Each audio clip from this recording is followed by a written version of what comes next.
Hello, guys and gals, and this is part two of Oliver and Company. This is basically a junior novelization before they were called that. This is a book from 1988. It is, of course, copyright to Disney, and I will make that abundantly clear. It is a Walt Disney classic. I am simply reading it for entertainment purposes, and because it has a special connection. This was one of my favorite movies growing up, and it just has a special place in my heart.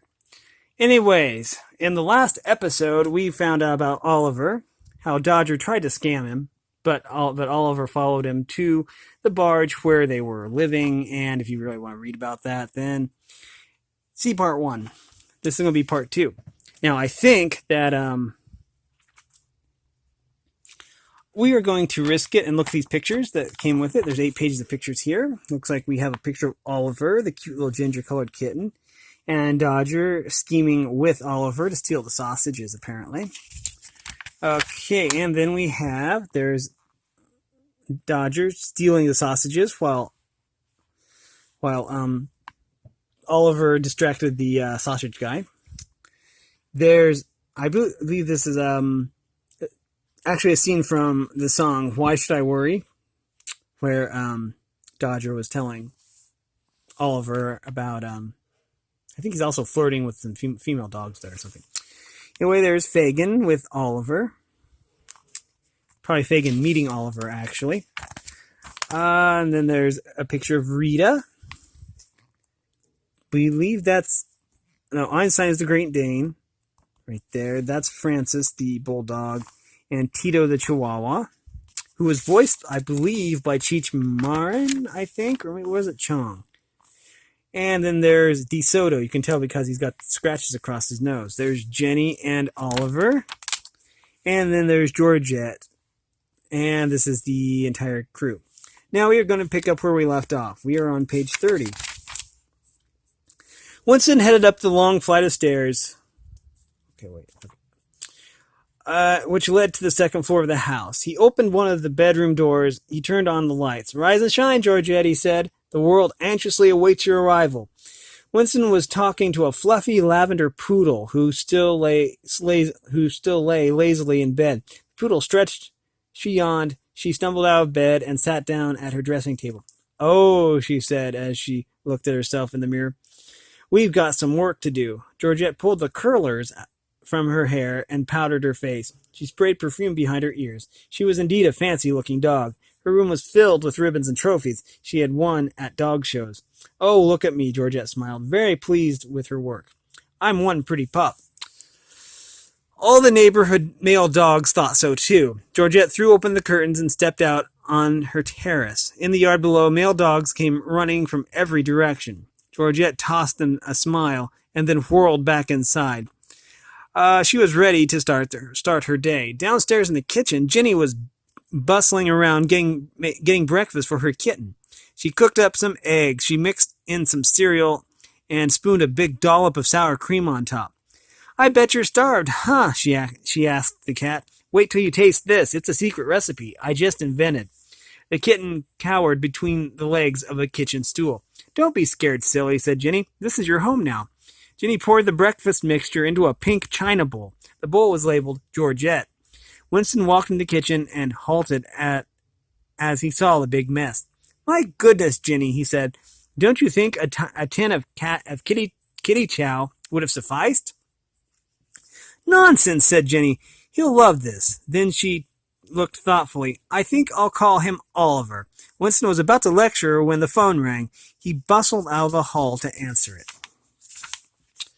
"Jenny," he called, "it's your parents." "Wait till I tell them about Oliver," Jenny cried. "They're going to be so excited." Jenny set Oliver's breakfast down and ran for the phone. Georgette paraded past her and into the kitchen. The poodle stopped short when she got to the door. Could she believe her eyes? What in the world was that she saw? A cat eating out of her bowl? Georgette walked over to Oliver. She smiled a fake, sweet smile. "Hello," she said. "Do you happen to know whose bowl you're eating out of?" "Yours?" gulped Oliver. "Oh, aren't you a clever kitty," said Georgette. "And do you have any idea whose home this is?" "I thought it was Jenny's," said Oliver.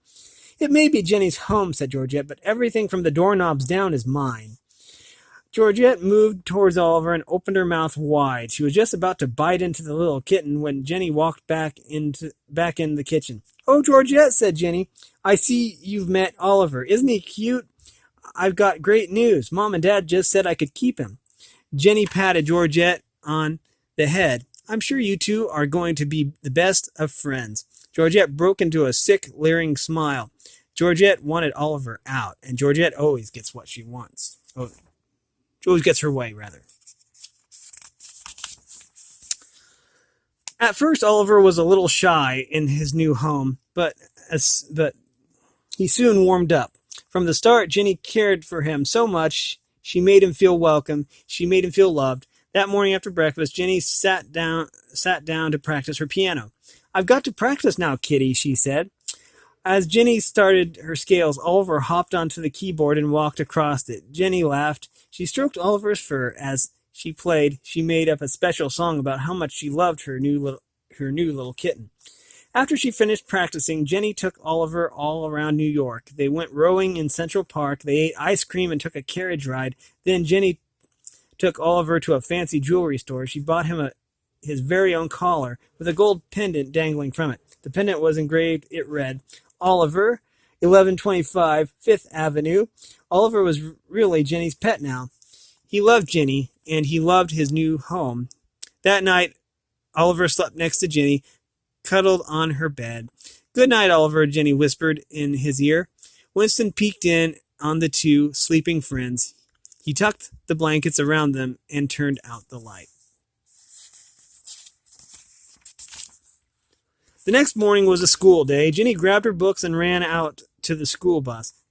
Goodbye, Winston. Goodbye, Oliver, she called. As the bus drove off, Dodger and the gang stepped out into the open. They'd been hiding across the street behind some bushes. They had come to save Oliver. They crept up to the house.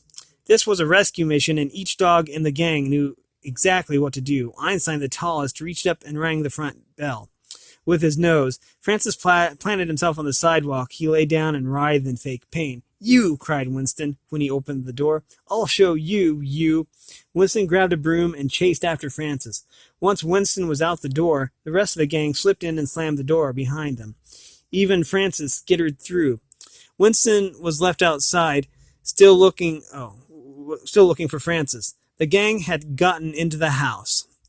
They looked up at the tall, grand entryway. Wow, said Tito, check this place out. The house was indeed rich, richer than anything the gang had ever seen. The floors were covered with luxurious carpets. The walls were filled with magnificent paintings. Rita looked around in awe. This place looks pretty nice, Dodger, she said. How bad off could the cat be here? Really, man, said Tito. If this is torture, chain me to the wall. Behind them, the door rattled. Winston was back. All right, enough, whispered Dodger. We came to get the kid. The gang snuck up the stairs to look for their friend. They tried a door. Inside, they didn't find Oliver. They found Georgette. Georgette was at her dressing table putting on perfume. She was still upset about Oliver and Jenny. I love you, Oliver, she hissed, imitating Jenny. Play with Georgette. How could Jenny have said that? I'd like to play with that cat, all right, Georgette went on, the little furball. Dodger opened the bedroom door. Ah, Georgette screamed. Who was this intruder? What did he want? Georgette barked and backed into the mirror. Don't come any closer, she screamed. Do you know who I am? She pointed to all her ribbons and trophies. 6-time national champion. Dodger laughed. We're all impressed, right, guys? He said. The gang gathered around Georgette. She looked them up and down. Ah, they're mutts, she thought, all of them. Tito was staring at her trophies. Very impressive, he said huskily. He wagged his tail. His heart was pounding. He'd never met such an important dog before. He took Georgette's paw. Allow me to introduce myself, he said. Get away from me, you little bug-eyed creep, Georgette screamed. The other dogs walked around the room. Francis lay down on the bed and opened a tin of dog biscuits. Rita looked at Georgette's photographs. Einstein sniffed at Georgette's dressing table and stuck his nose in her powder.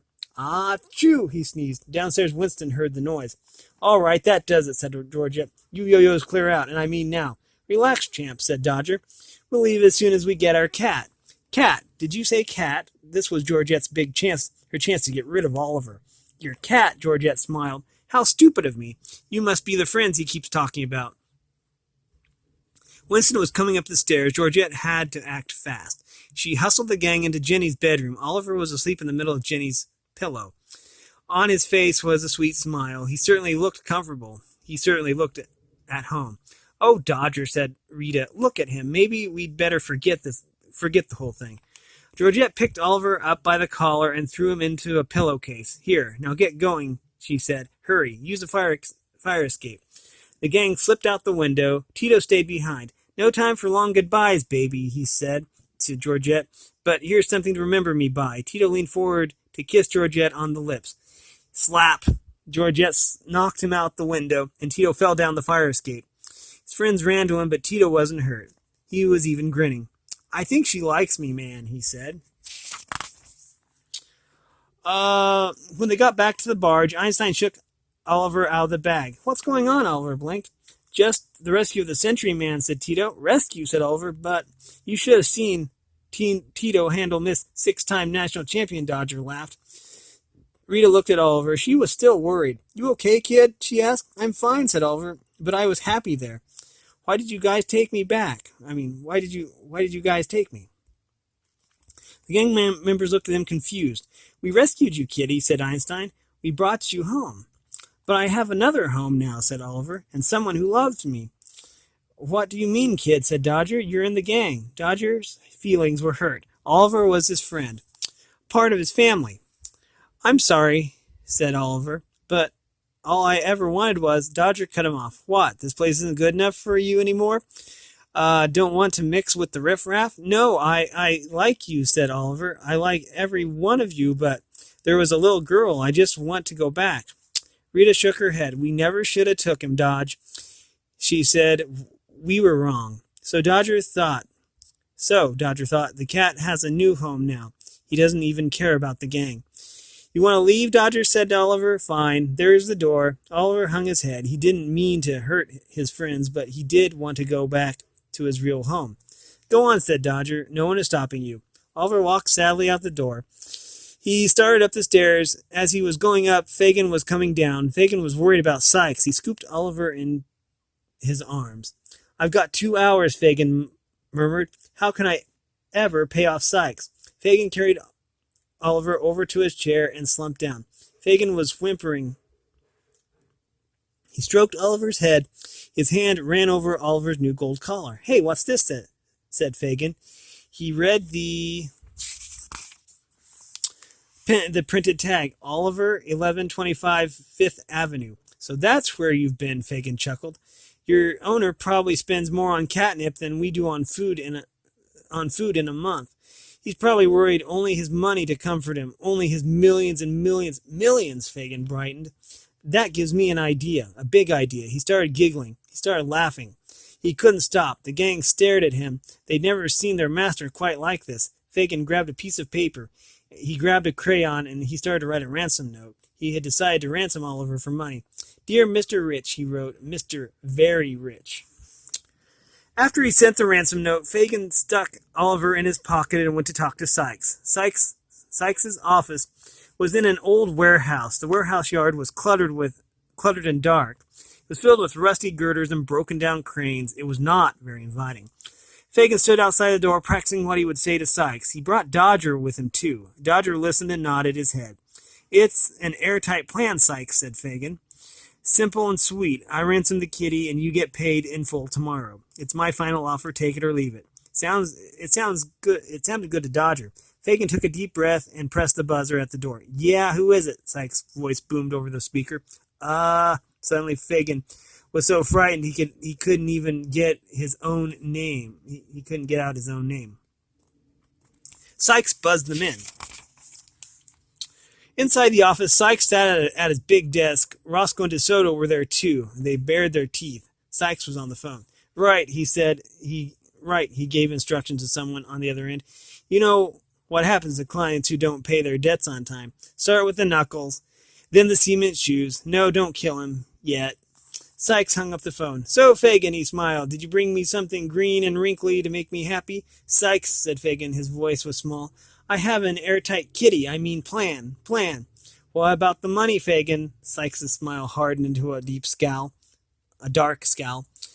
Fagin tried to explain about his plan. He pulled Oliver out of his pocket. I got this kitty, he said. See, Fagin was having trouble explaining the plan. Sykes was making him nervous, and so were those two Dobermans. The Dobermans circled Fagin, their lips curled, and their eyes glinted. Fagin, Sykes' voice boomed, you don't got the money. Sykes snapped his fingers, and the Dobermans leapt to attack Fagin. No, stop, cried Fagin. Stop, Sykes, please.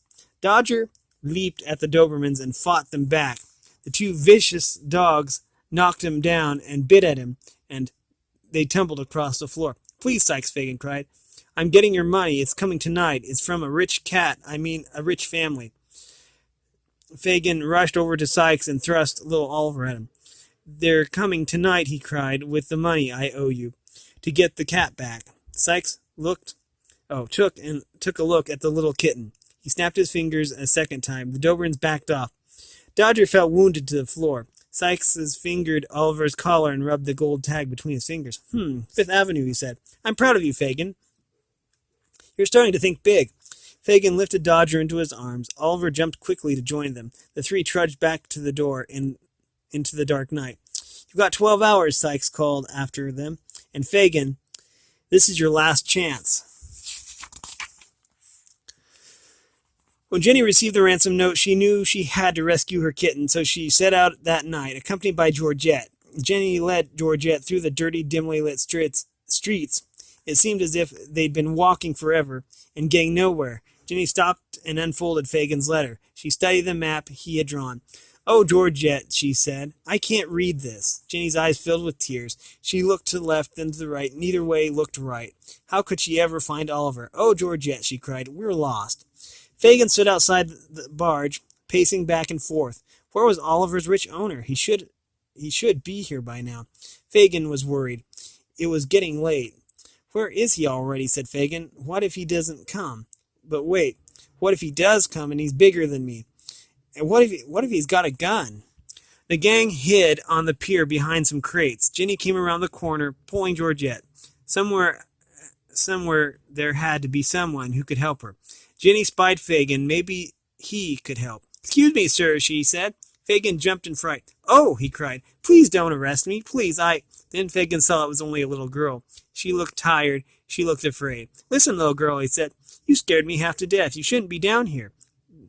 This is a tough neighborhood. You better go home. I can't, Jenny cried. I'm lost.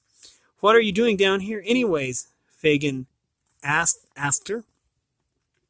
I came to find my kitty, Jenny sobbed. Your kitty, Fagin choked. Was she talking about Oliver? This wasn't the rich master he expected. This was just a little girl. Somebody stole him, said Jenny. They sent me this note. Jenny held up the letter, the very one Fagin had written. Oh, Fagin groaned. Jenny pulled a piggy bank out from under her coat. I even brought this to get him back, she said. It's all I have. A piggy bank? That's awful, Fagin gulped. I know, said Jenny. What kind of person would steal a poor little kitty? What in the world would Fagin do now? His plan had failed. Instead of a rich master, he had a little girl. Instead of a bag full of money, he had a child's piggy bank. And to make it worse, the little girl was so upset. She was crying. She missed her kitty. Fagin swallowed hard. Guess what? He said. I found a little kitten. Take a look. Maybe he's yours. Fagin lifted Oliver out of his pocket. Oliver, cried Jenny. Fagin handed the kitten over. Oliver mewed happily and licked Jenny's face. The two were reunited, but not for long. Across the pier, a car turned the corner. He sped right towards Jenny. It was Sykes. He zoomed past, opened the car door, and grabbed Jenny by the waist. Oliver fell to the ground. Sykes threw Jenny into the back of the car. Wait, cried Fagin. Stop. What are you doing? Sykes slammed the door and laughed. Keep your mouth shut, Fagin, he said, and we'll consider our debt closed.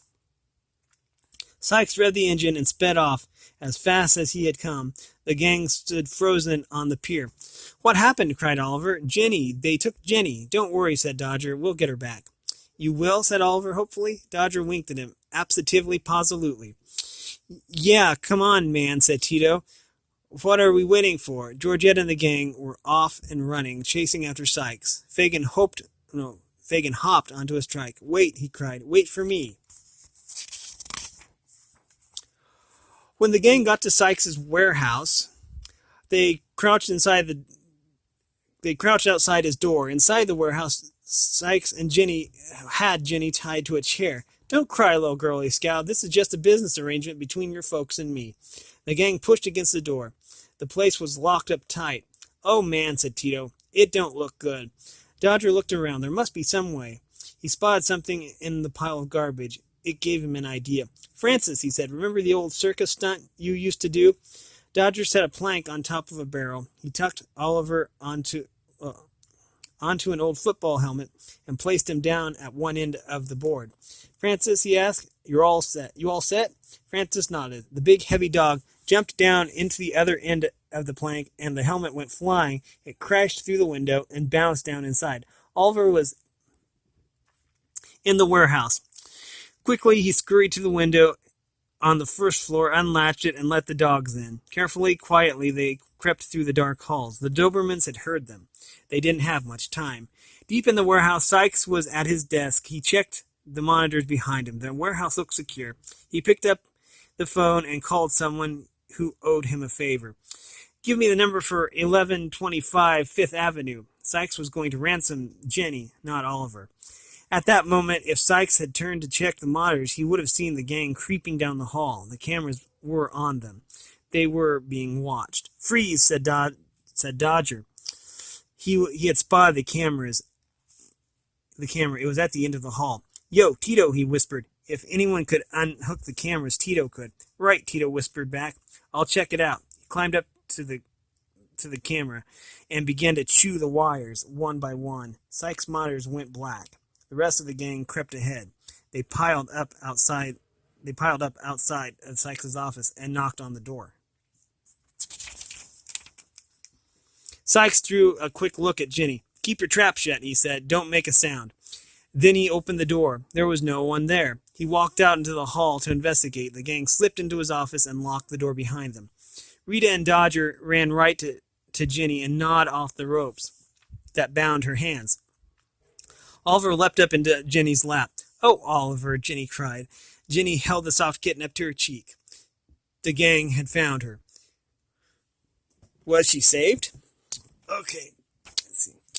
Out in the hall, Sykes had figured out that something was wrong. He whistled for his Dobermans, and they came running. He tried his office door, and it was locked. The gang started at the sound of the door. Sykes was back. They were trapped with no way to escape. Oh, great, cried Georgette. We're going to die. Dodger looked up. Above them was a hook hanging from the ceiling. It was rigged to an electric wire. Tito, said Dodger. Hot wiring time. Tito leaped on the backs of the gang and climbed up to the hook. He worked fast. Sykes was banging at the door. Tito connected some wires and lowered the hook down to the gang. They rigged the hook onto a chair and all jumped on. Bang. Sykes knocked the door down. The Dobermans threw themselves at the chair, but Tito raised it higher, up beyond their reach. Sykes ran for the control box that operated the hook. With one swoop of an axe, he smashed the controls. The system exploded. The chair with the gang on it crashed down onto the floor. Help! Screamed Jenny. There's only one way to escape. The loading door. The gang ran for the door, and Einstein pulled the chain that opened it. They were almost safe. They had almost escaped. Einstein gave the chain one last tug. There outside the door was Sykes. He had slipped around and was waiting for them. And so were the two Dobermans. He he he, Sykes laughed. This has all been very entertaining, but the party is over. The Dobermans poised for attack, waiting for Sykes to snap his fingers. Suddenly, though, they were startled by the noise. An engine, a sputtering old motor. It was Fagin on the trike. He raced into the warehouse and screeched into the middle of the gang. Come on, he yelled. Come on. Jenny, Oliver, Georgette, and the gang hopped onto the back of the trike. Fagin stepped on the gas and drove right past Sykes. The Dobermans leaped out of the way. Fagin, Sykes screamed after him. Fagin and the gang sped away. Sykes jumped to his car and tore after them. Fagin looked in his rearview mirror. Sykes' headlights glared behind him. Sykes was gaining fast. Fagin knew that his trike would never hold the lead. He knew he had to do something quick. Yeah, this page fell out, but ahead of Fagin was the subway entrance. There was no place else to turn. Fagin drove his trike right down the subway stairs and dropped from sight. Sykes screeched to a halt. He skidded his car down the stairs after Fagin and raced across the platform. Fagin drove his trike down onto the train tracks. Sykes followed. He raced his motor and zoomed towards Fagin. "Come on," Fagin shouted to his trike. "Faster, faster." Crash. Sykes slammed into the back of the trike. The jolt knocked Jenny out of the trike and onto the hood of Sykes' car. Sykes reached out to grab her. "Help!" she screamed. Oliver leaped from the trike to help his friend. He landed on Sykes' arm and bit down hard. Sykes tossed the kitten into the back seat. The Dobermans lunged at him. Dodger jumped into the car too. Grrr! He attacked the Dobermans. He knocked them back. "Mr. Fagin!" screamed Jenny. She was still clinging to the hood of the car. "Help! I'm coming!" shouted Fagin. Sykes grabbed Jenny's leg. Fagin tugged at her arm. The chase continued. The trike and the car sped out of the dark subway tunnel and onto a bridge. Ahead of them was a train. It was coming right towards them. Fagin tugged harder. With one great heave, he yanked Jenny back into the trike. The train was about to hit them. Fagin swerved the trike sharply and ran it up the railing of the bridge.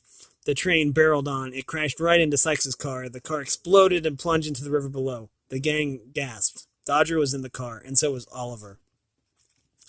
The gang rushed over to the railing of the bridge. Below, they could see only dark, churning water. Behind them, Dodger stepped out of the shadows. With in his mouth, he held Oliver. The little kitten was limp and lifeless. "Oliver," Jenny screamed. "Please be all right."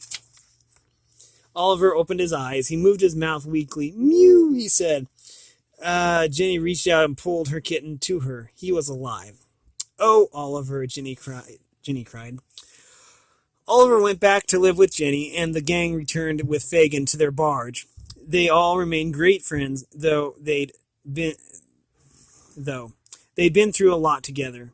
The day after their great escape was another special day, Jenny's birthday. Winston gave her a big party. They invited all the gang, even Fagin came. The gang brought presents for their new friend, a broken watch, a chewed-up wallet. It was their usual assortment of junk. "Thank you," Jenny said politely. Now it was time for cake. "Don't forget to make a wish, Jenny," said Fagin. Jenny looked fondly at Oliver. "I know what I'll wish for," she said. While Jenny cut the cake, Tito got up to show Georgette how to dance. Winston and Fagin wandered off together to watch TV. The telephone rang. It was Jenny's parents. "You're at the airport?" Winston beamed. "She'll be so surprised to see you both." "Right. I won't say a word." "Well, we'd better get going," said Fagin. "Come on, you guys. The streets are calling. Let's go." The dogs barked and ran to the trike. Winston put his arm around Fagin. Jenny kissed the old man goodbye. "Well," Winston smiled at Fagin, thanks for everything." Dodger was the last to leave. He wanted to say a special goodbye to Oliver. "Hey, listen, kid," he said. "You take care of yourself. If you ever need anything or just want to hang out or anything, you know where to find me." "Absolutely, positively," Oliver laughed. With a last wink and a wag of his tail, Dodger took off after the trike. Winston smiled and watched Fagin depart. "What a delightful scoundrel," he said. Jenny and Oliver waved goodbye to their friends. The gang drove off into traffic.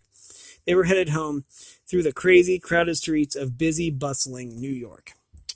And that was Oliver and Company, the junior novelization. I'm going to call it that because that's what they're called now. Back then they weren't called that, but this is actually, again, by Disney. It's a Walt Disney classic. A novelization of a movie. But if you like this content, make sure you like and subscribe and ring the bell so you know when I upload. If you want to support me in any way, that information will be in the description below. And as always, thanks for watching, everyone, and have a great day.